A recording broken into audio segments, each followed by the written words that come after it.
नमस्ते बच्चों, तो नेक्स्ट जो फाइलम है वो है इकाइनोडर्मा। ठीक है, अब ये जो इकाइनोडर्माटा फाइलम है, तो इकाइनो का मीनिंग क्या होता है? स्पाइन।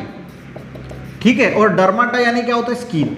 यानी स्किन के ऊपर ऐसे छोटे छोटे स्पाइन होते हैं, और इसी वजह से ऐसे जो एनिमल्स होते हैं जिनके स्किन पे स्पाइन होते हैं उसको इकाइनोडर्माटा के फाइलम में डाला जाता है। अब कुछ कुछ एक्सेप्शनल भी है कि कुछ कुछ के स्किन में ऐसे स्पाइन नहीं होते, फिर भी इनको यहाँ पे डाला गया है। ठीक है, तो ये भी ध्यान में रखना। इनकी कैरेक्टरिस्टिक क्या है वो समझते हैं। तो इनके बॉडी के ऊपर कैल्केरस स्पाइन होते हैं। कैल्केरस का मीनिंग क्या होता है? कैल्शियम से बने हुए स्पाइन होते हैं। ओशन में इनका हैबिटेट, ओशन में हमें जो है वो देखने को मिलते हैं। मैं हर वीडियो में आपको बोलता हूँ कैसे शॉर्ट पॉइंट आपको निकालना बहुत इंपॉर्टेंट है, तभी आपको याद में रहेगा। उसी के साथ ट्रिप्लोब्लास्टिक होते हैं, यूसिलोमेट होते हैं। ट्रिप्लोब्लास्टिक का मीनिंग हमने हर बार देखा है। ट्रिप्लोब्लास्टिक का मीनिंग क्या होता है? तीनों germ layer, ectoderm, endoderm, mesoderm present होते हैं। यूसिलोमेट यानी ट्रू सीलोम प्रेजेंट होता है। जब वो अराइवल स्टेज में होते हैं ये एनिमल, तो बायलैटरल सिमेट्री होती है। बायलैटरल सिमेट्री का मीनिंग क्या होता है?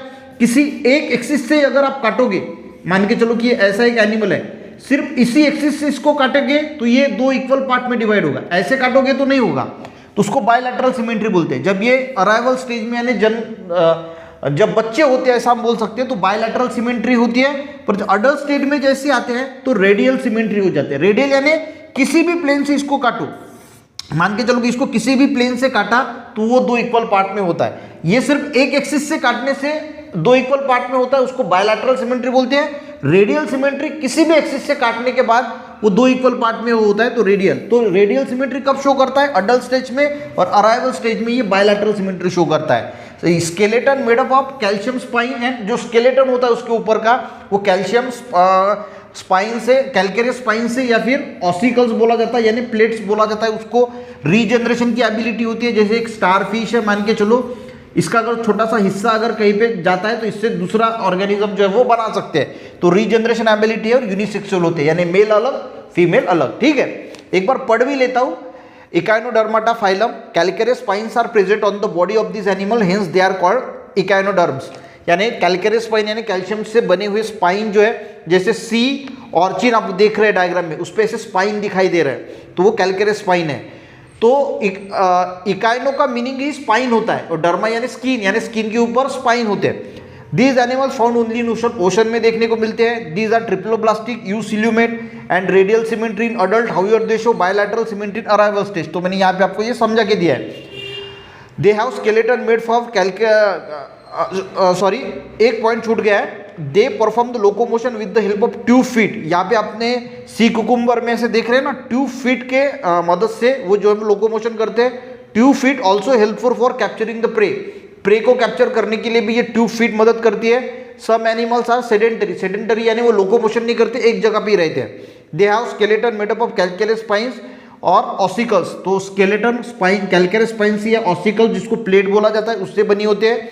These animals have good ability of regeneration, कोई भी हिस्सा बॉडी का अगर टूटता है तो वो दूसरा उसमें से रीजनरेशन कर सकता है। These animal mostly are unisexual. Starfish है, सी अर्चिन है, ब्रिटल स्टार है, सी कुकुम्बर है। तो ये इनके कुछ एग्जाम्पल आपको दिए हैं।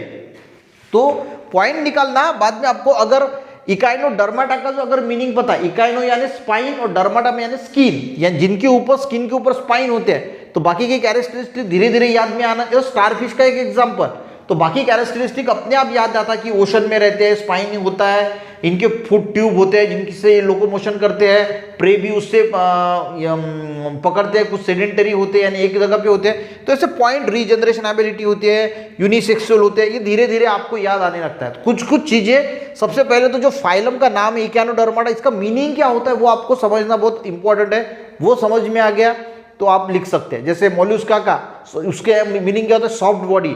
तो फिर ऑक्टोपस आ गया, तो ये आ गया, हाँ, तो हम लिख सकते हैं। तो इस प्रकार से सबसे पहले फाइलम का मीनिंग मैंने हर वीडियो में आपको समझाया है, उसको समझ लेना। बाकी कैरेक्टरिस्टिक आपके इसमें लिख लेना, पॉइंट्स निकाल लेना, बुक भी पढ़ लेना, अच्छी तरीके से सारे फाइलम जो वो समझ में आ जाएंगे। वीडियो अच्छा लगे एक लाइक जरूर करना, अपने दोस्तों को भी शेयर करना, चैनल पे बच्चों ने जरूर सब्सक्राइब करना। मिलते हैं नेक्स्ट वीडियो में, तब तक के लिए जय हिंद।